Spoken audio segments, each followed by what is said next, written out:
He has trained psychiatrists. He has worked in psychology.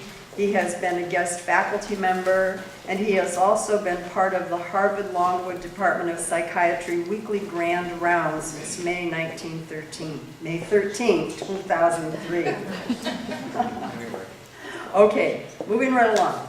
In addition, I just want to share this one last thing. Stephen has appeared on many national radio and TV shows, including 60 Minutes, Nightline, Dateline, and then the Alphabet Networks, Fox TV, Oprah Winfrey, Good Morning America, Larry King, CNN with Anderson Cooper, and CNN Special Report, and others. I'm not going to read any more because it will take up the whole time that Stephen has for his talk as our keynote speaker this afternoon. So I want to welcome on behalf of all of us, Stephen Hassan. Thank you for being with us. Can you hear me? Thank you so much. I'm honored to be invited to speak. Thank you, Renee Jones. Thank you, Mark Rohner and Kim Meyer for inviting me. By the way, Rachel, I was on Geraldo 3 times.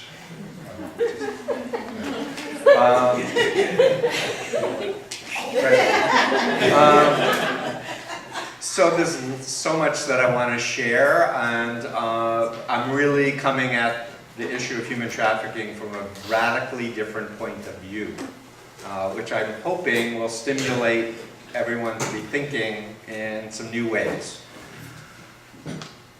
I come from a very boring middle-class Jewish upbringing in New York with 2 older sisters and a mom who was an art teacher and a dad who had a hardware business, and I didn't suffer abuse or trauma at all, but I was dumped by my girlfriend in college, and I was deceptively recruited by women pretending to be college students at Queens College who were flirting with me and acting like wanted to be my girlfriends, and I was deceptively recruited into a front group of a cult called the Unification Church, otherwise known as the Moonies. Does anybody remember the Moonies? Yeah. The mass weddings, the Messiah from Korea, the guy who owns the Washington Times newspaper, Carr Arms, owns the largest fish processing plant in the world. It's still around, it's just gone mainstream, they're not selling flowers on the street anymore. But I'm here to tell you that I experienced a radical personality change due to undue influence processes, or social influence processes.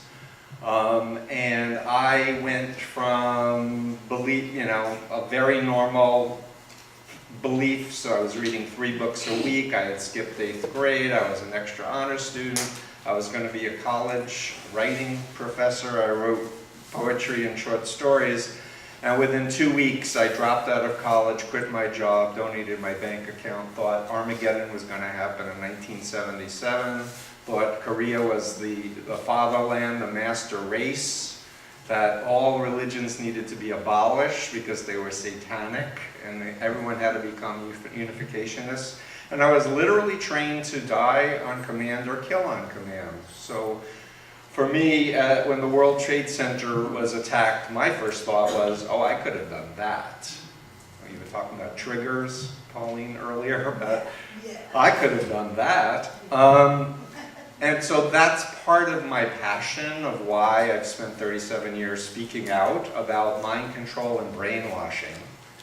And so there's so much I want to share with you, but essentially I want to tell you that psychology, along with medicine, along with technology, has been experiencing an incredible revolution of understanding and development of new methods and techniques and strategies, and we know so much more now about the human mind and human behavior.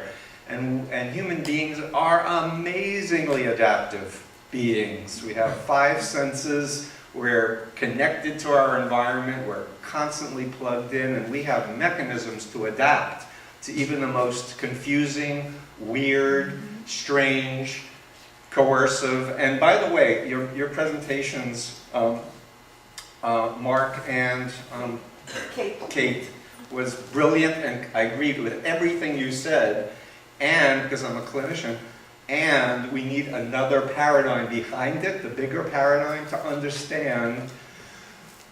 In simplistic terms, if you imagine a continuum of healthy and unhealthy, healthy families, healthy relationships, healthy development, unhealthy, right?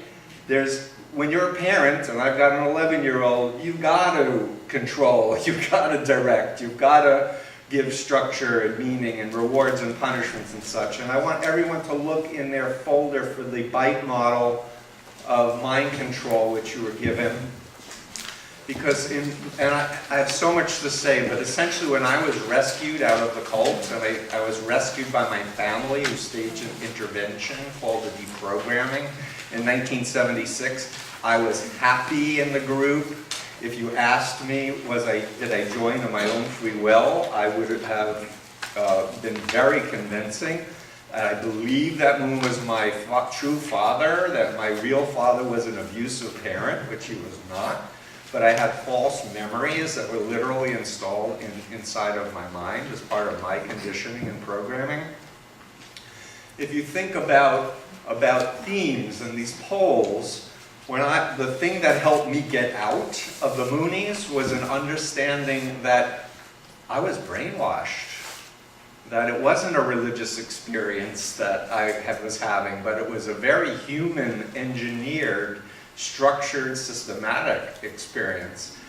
And the book that helped me the most was the seminal book on brainwashing. It's called Thought Reform and the Psychology of Totalism by Robert J. Lifton, Lifton, who in the 1950s was Air Force intelligence, and his job was to find out what Chinese communism was doing to brainwash people. And he outlined 8 criteria that any environment may be judged or evaluated as a thought reform, he preferred the term thought reform environment or brainwashing environment. And it was those 8 criteria that made me start thinking, well, if I reflect back on my 2.5 years, we do all of those things, but we do it for God. You know, communism does it for Satan. But then when you start thinking, does God really need to lie? Does God really need to isolate? Does God really need to do stage tricks and induce confusion, etc.? The real me started waking up and realizing, oh my goodness. And I was ashamed and embarrassed at the point that my mind opened up and I realized I wasn't following the Messiah, I was following a cult leader.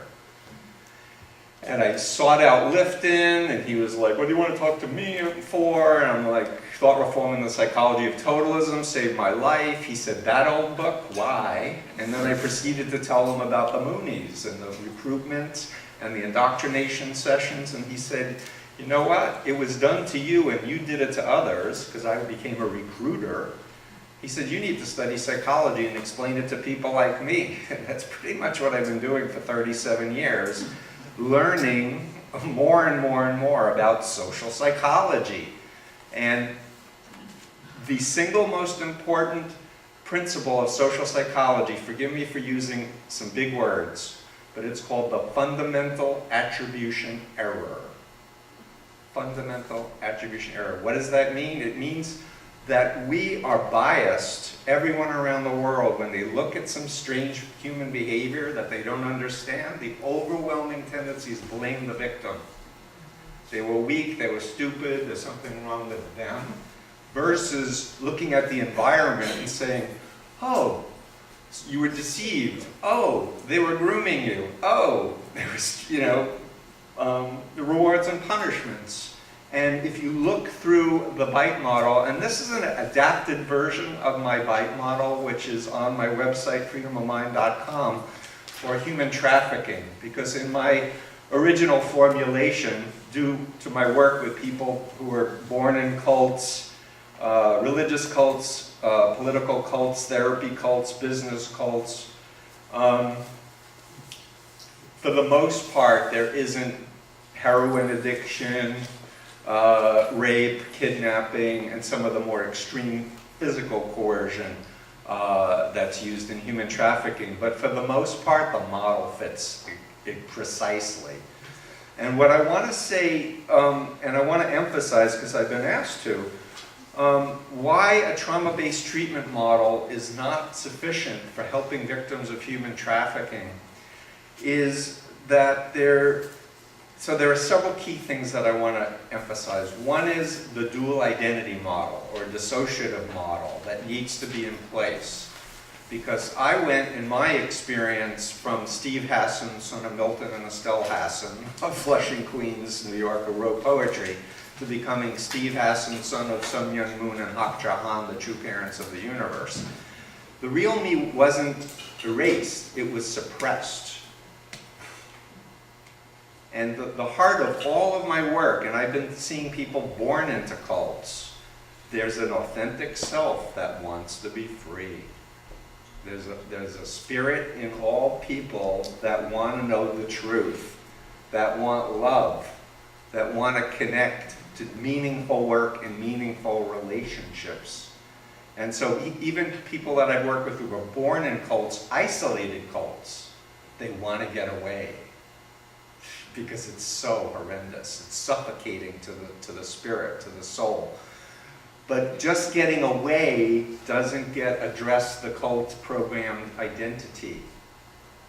And so I have developed a model over time from interviewing people who've walked out on their own, from people who were kicked out of groups, as well as developing a model which I call the strategic interactive approach, where I create a network with the family, friends, former members, clergy, other community members, make a team, coordinate, educate them about mind control, which there's a lot more that I'm going to try to cover really quickly, and then hopefully we'll do some questions and answers, but create a strategic, ethical influence group where the goal is to empower the person to think for themselves and be themselves and make their own independent decisions. The goal isn't to get them out of the Moonies or Scientology or the Jehovah's Witnesses. If you're encouraging them to think for themselves and make their own decisions, they're going to want to leave any totalistic organization, whether it's religious or political or whatever. So the dual identity model is absolutely imperative. When you're interviewing someone and they give you their pimped name, and they're using words like "in the life," for me that's called jargon. That's loaded language, using Lipton's terminology, that is thought-stopping.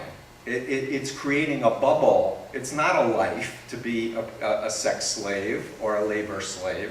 It's just not. But if we're caregivers, we want to think, what was your given name at birth? And if someone had such a horrible family of origin experience, then have them make another name. But we want to create a healthy new identity. So my work is really approaching people, and several people, by the way, came up to me after the panel and said, yeah, but don't you think therapists can really help even if they're not survivors? And of course you can help. But forgive me, I do have a bias. I think that by me being able to relate firsthand experiences to people, they're going to identify with me more directly. And I do think ultimately when they find out, hey, he made it, you know, he has a life, he plays basketball, he writes poetry, he belongs to a temple, he goes scuba diving, he has a kid, he's married, he's happy, that inspires people who are feeling so depressed, so embarrassed, so confused and such. And it's this shift in psychology in the last 15, 20 years towards positive psychology. So the emphasis isn't on what's wrong, what's broken, what's dysfunctional, but how do you be resilient? How do you be functional? How do people who know how to do affect regulation, how do they do it? And the more experience people have in the here and now, the more healthy people they can have. Social bridging is a very important concept to helping people come out of these extreme totalistic trauma backgrounds. But people will learn really fast. And I emphasize with my clients, look, you've been abused, you've been under mind control, I get it. My model is to teach you how to control your own mind, how to be how it works. You need to figure out who you are, what your unique interests are and such, but I can give you the toolbox. I can connect you with other people who left before you from a variety of groups. But ultimately, it's your life, and you need to learn, and you need to develop the skills, and the locus of control has to be in you, as opposed to looking at some external authority figure to tell you what reality is and such. So being in the here and now, learning to be in your body. What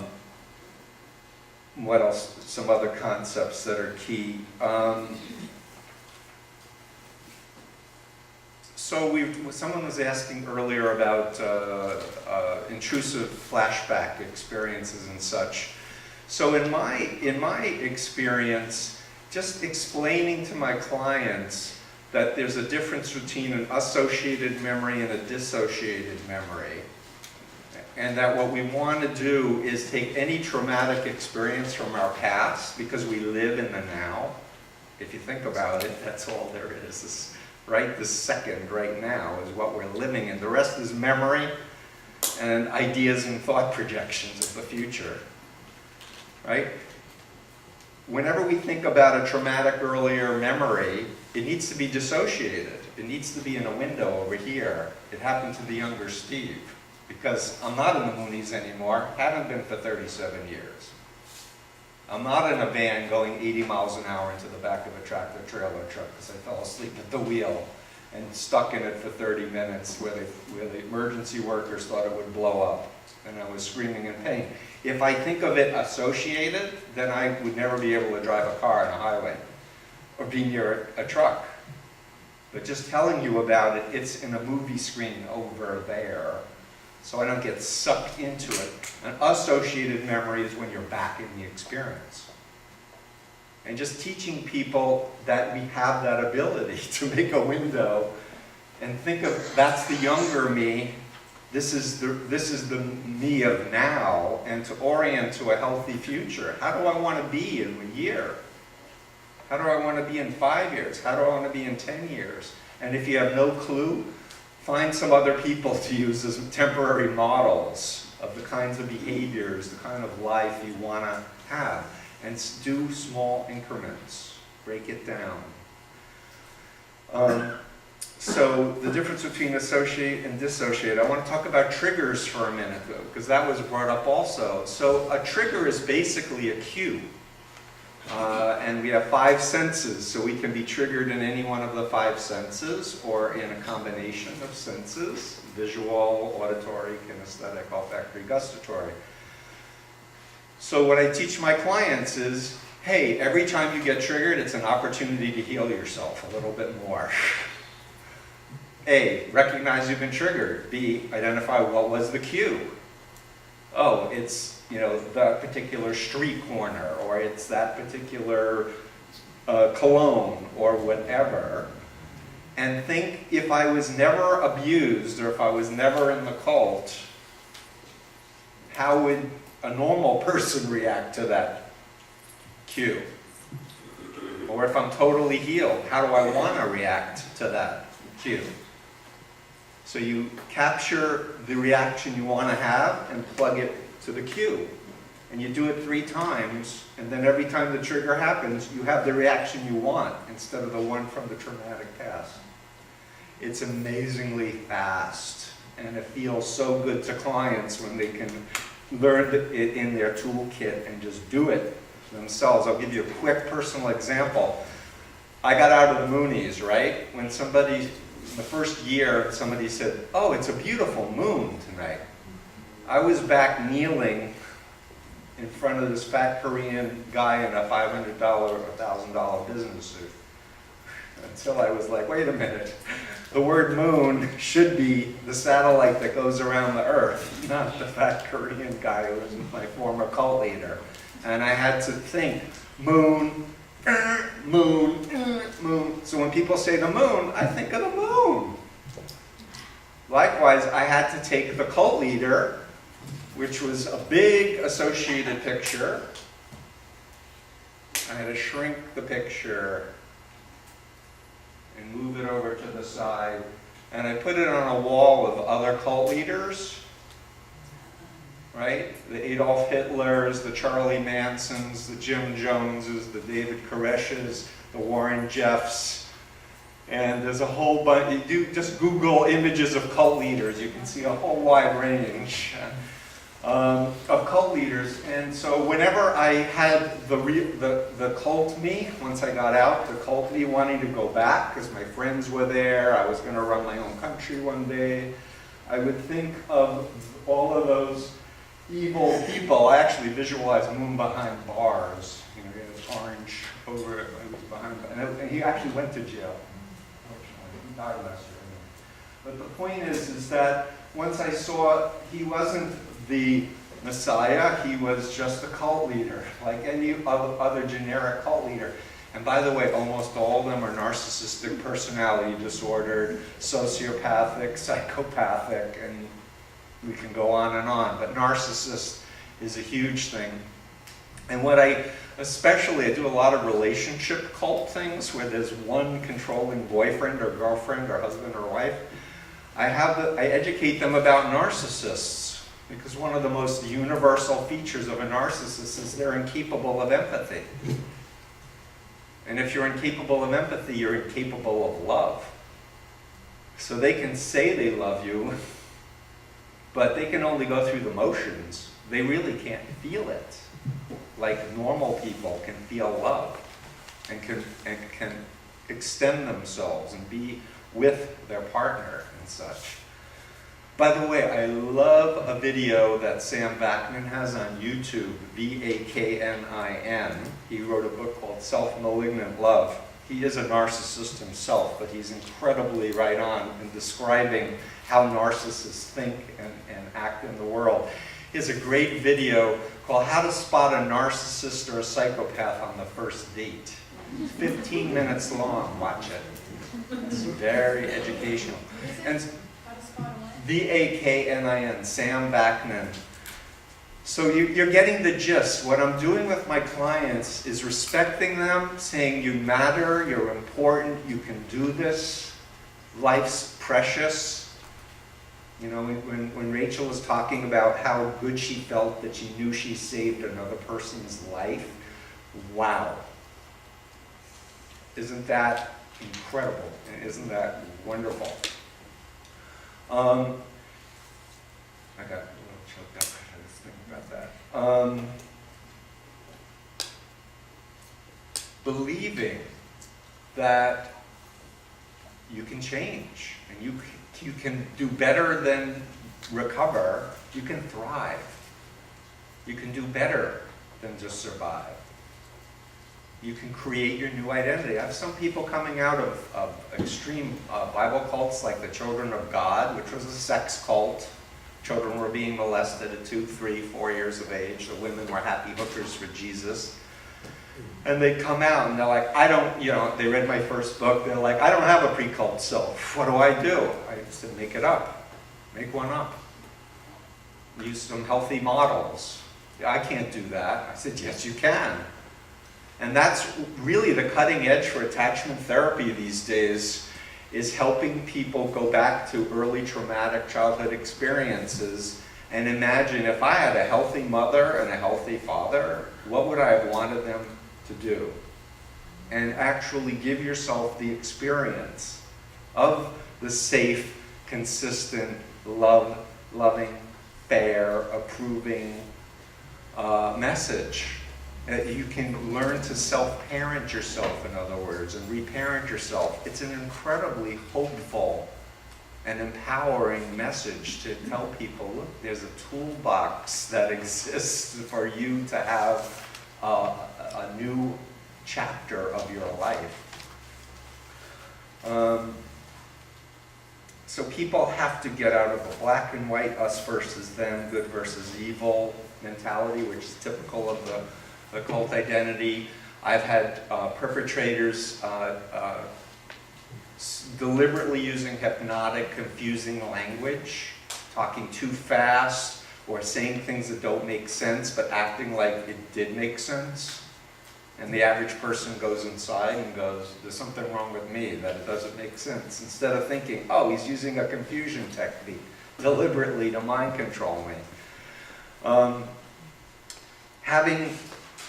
Having that knowledge that if I knew then what I know now, I never would have did what I did. You know, if I knew back that those women weren't genuinely flirting with me, they were celibate, they were going to be in a mass wedding with some stranger that moon assigned to them, I would have told them to get lost instead of go over and hang out with them.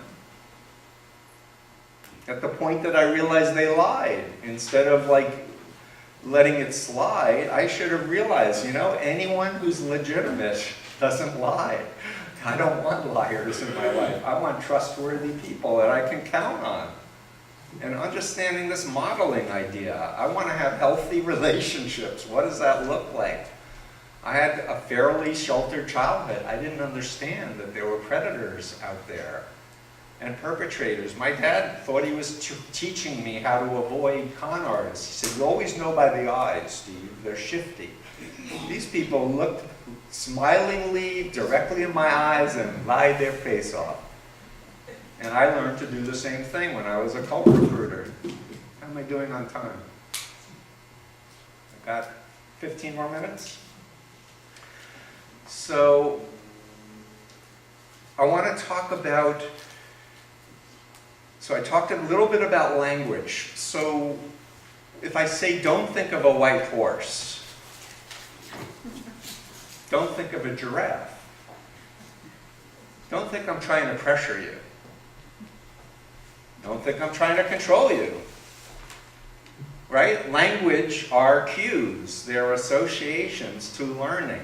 And clinicians need to become hypersensitive to listening to the language that their clients are using. Because if you have someone who was raised in the Jehovah's Witnesses, for example, or another cult, they're not going to say, by the way, I was raised in a cult. But they're going to be using words in an abnormal way. And you're going to want to go, tell me more. What does that mean? Tell me more about your environment.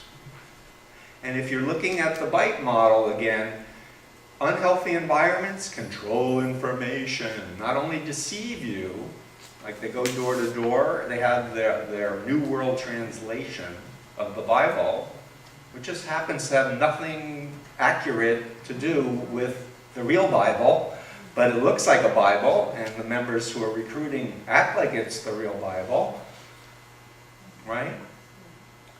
You need to, and then if you do identify them as a member of a Bible cult or a Jehovah's Witness or something, you're going to want to really think about not using words like Jesus is God, or the Trinity, because those are going to be triggers to the cult programming and the black and white ideology.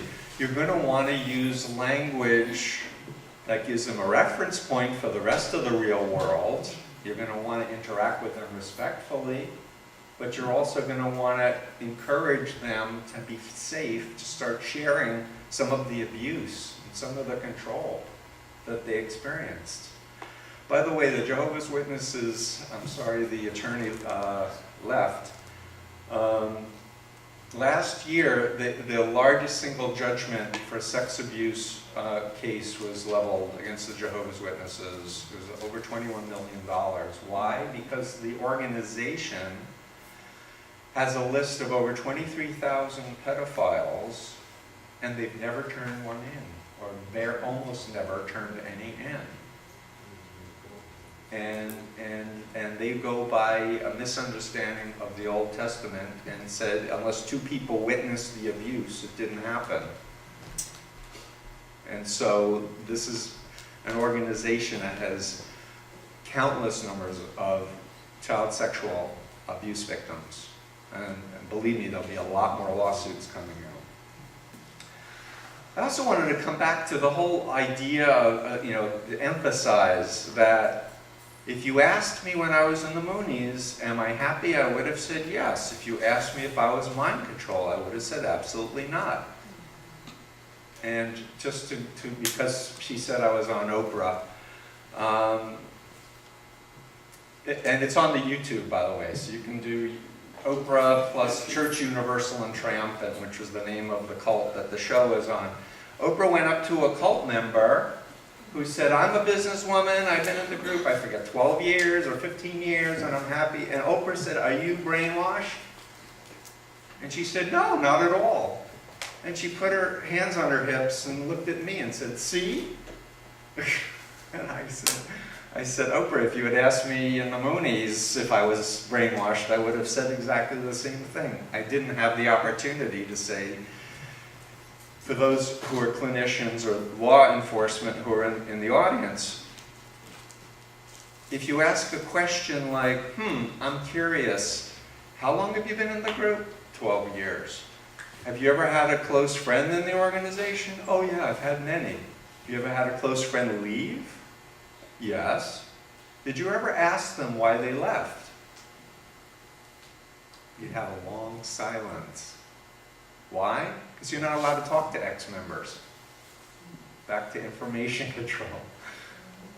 You see what I'm saying? You need to ask not the direct frontal question. You need to ask, by the way, in your church, in your organization, are you allowed to visit other churches and other faiths? And if not, why not? Or does your organization teach the world is coming to an end in another month? Or I'm serious, Harold Camping was like, at 2012, world's coming to an end. And Armageddon, this fear of the end, is used as a coercive tool. And here's where we get into really cutting-edge legal stuff, because part of what I'm engaged in trying to do is bring what we know about psychology and social influence to the law, because the law has a very outdated view of human mind and human behavior. And so there are actually centers that are springing up trying to explore and apply what does it actually mean.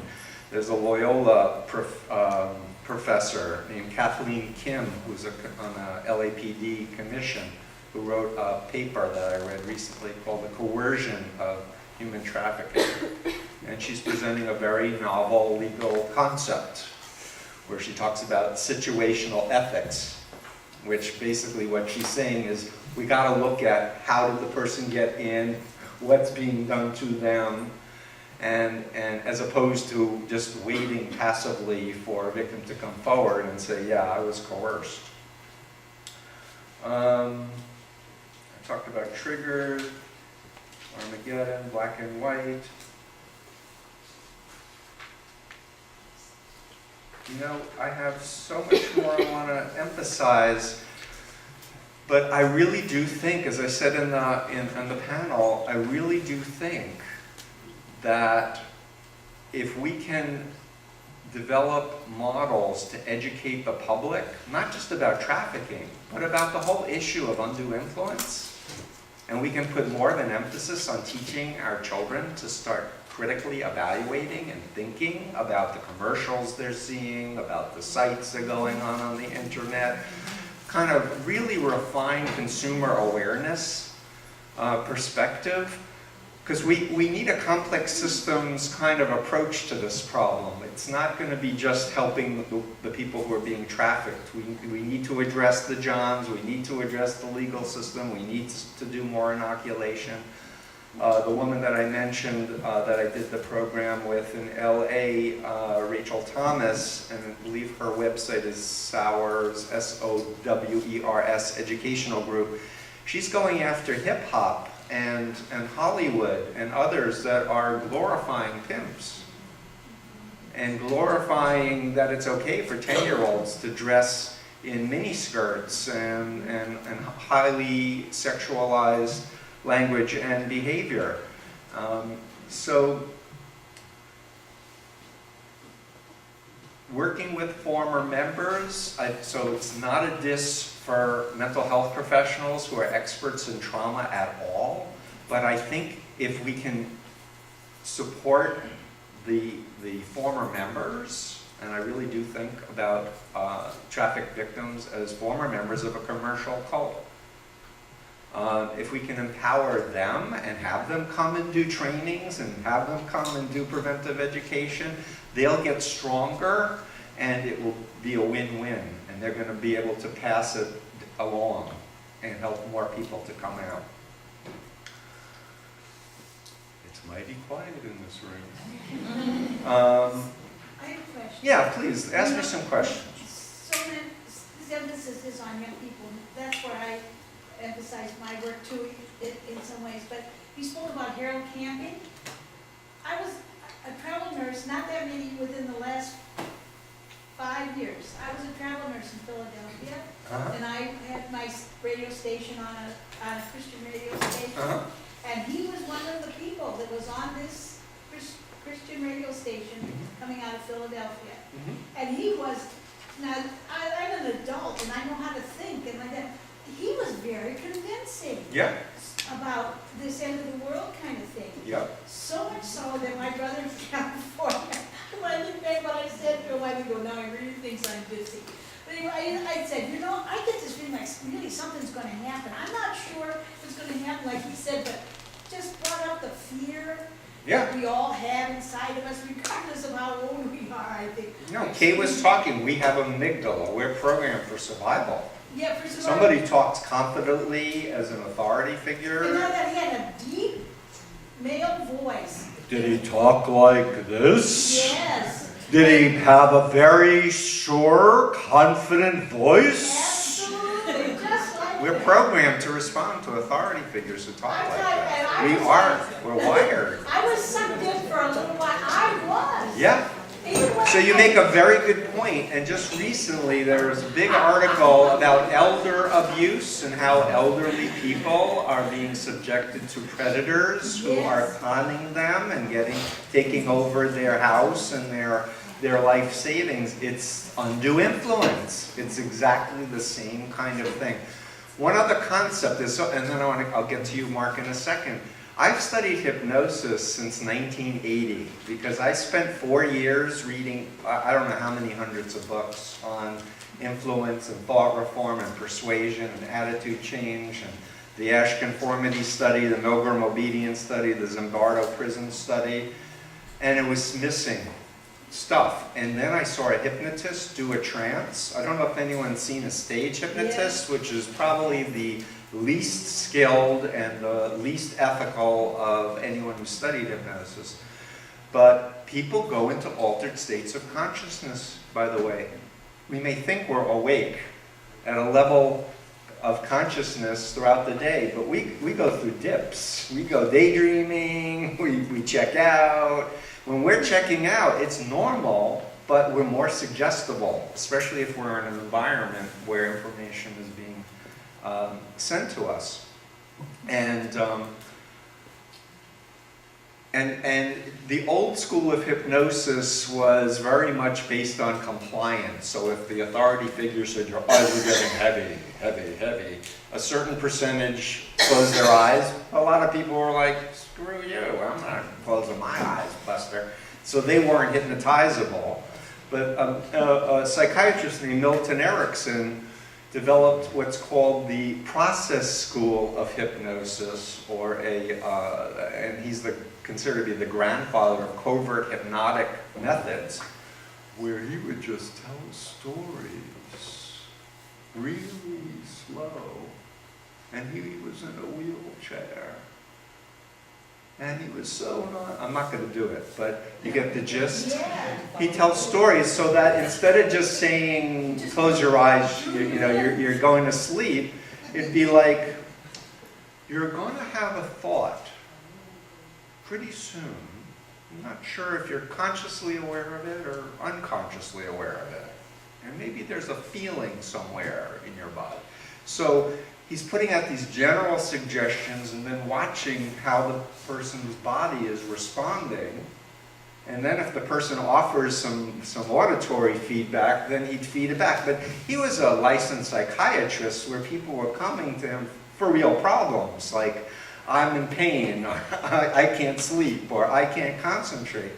But this technology, like I was mentioning during the panel, is being taught all over the internet. It's scary. And it's like fire. You can use it to cook and heat your home, or you can use it to do arson and harm people. And my only solution, because it's out in the public, is people need to learn about it, at the very least, just to defend yourself. And I would tell you, you know, if you're ever getting confused around a stranger, get up and leave.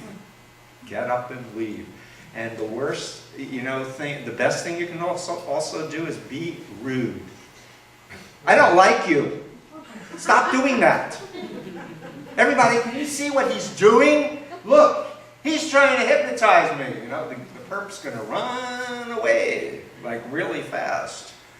So there, again, my message, I'm hoping, is going to be hopeful, because the truth is I think we have a lot of tools to help victims of human trafficking that need to get plugged in and need to get developed for the individual client. And Kim is an expert on mind control. She's studied it for many, many years, and she's local, so I direct you to her. Other questions, Mark? Yeah, I'm trying to integrate what you're saying with what I think Kate and I said. And to me, I think there's a tendency to think linearly. And I don't think this is linear. I think it's multi-determined. Right. And I think that if you think about things from a biopsychosocial model, That's the word, biopsychosocial model. Thank you. Go ahead. that you understand that people are a combination of their biology, their total life experiences, and what's happening in the here and now. Yep. And how they're being influenced by the social environment in the here and now. So to me, what you're saying makes perfect sense. Mm-hmm. And I think that sometimes situations are predominantly driven by biology. Sometimes situations are predominantly driven by psychology, how a person thinks inside and experiences himself in the world, which sometimes has little to do with the real world. And then sometimes people are very driven by the influences around them. Mm-hmm. Peer group pressure, efforts at mind control, and that it's really all of it. So you could take someone who's relatively intact psychologically and put them in a really adverse social situation. Or a confusing one. A confusing one. I was confused in my initial thing, but I was being polite. Instead of saying, you know, what's wrong with you, people, I was polite. And I wanted to wait, and my curiosity did me in. But anyway, I want to comment, if I may, and then come back to you, and that is, it's not my expertise working with the populations Beachbrook primarily works with. The young people that I've seen came to me as part of a family that left the cult, and my focus was with the parents. And it was, with those people who were that dysregulated that they couldn't function, they needed to go into hospitals. The problem that I've had is that the overwhelming tendency is medication. And for people like in cults like Scientology, you know, the Tom Cruise, John Travolta cult with L. Ron Hubbard, they're programmed to fear psychiatry and psychology, and they're told if you ever leave, you're going to have you'll become insane, and they're going to drug you. And when people have psychotic episodes with coming out of Scientology, they go to an emergency room, and the first thing that happens is they're giving medication. In my opinion, big mistake. But nobody's even doing an intake enough to ask what, tell me more about the last 10 years. Where have you been? And have you ever been involved with a controversial organization at all? But you have to ask it in a non-judgmental tone of voice. What I'm trying to say to you is I need all of you to take my life work and plug it in and see what works and what doesn't and adapt it. I can say as a generalization, I'm more about teaching people how the healthy mind works than focusing on, you got to remember all the trauma in order to heal. You don't need to remember all the trauma unless you need to remember the trauma. Or it may be in 10 years you may want to remember some trauma. But be in the here and now, be in your body. Think about what you want to do with your life. Start making healthy social connections, going to church, learning a new skill, being around healthy males, healthy females. So I just wanted to dovetail back to you because I think you work with much more severely disturbed children than is my background and training. Well, I think the human experience is very complete. Absolutely, and I come back to the fundamental attribution error, and that is that instead of thinking we're that, solitary human being and we're responsible, it's like, no, we're social beings and we're incredibly influenceable. And that's a good thing and a bad thing, depending on who you're choosing to surround yourself with. Rachel? How do you get a healthy mind? Because I'm messed up sometimes from the trauma that happened. Uh-huh. It's a process.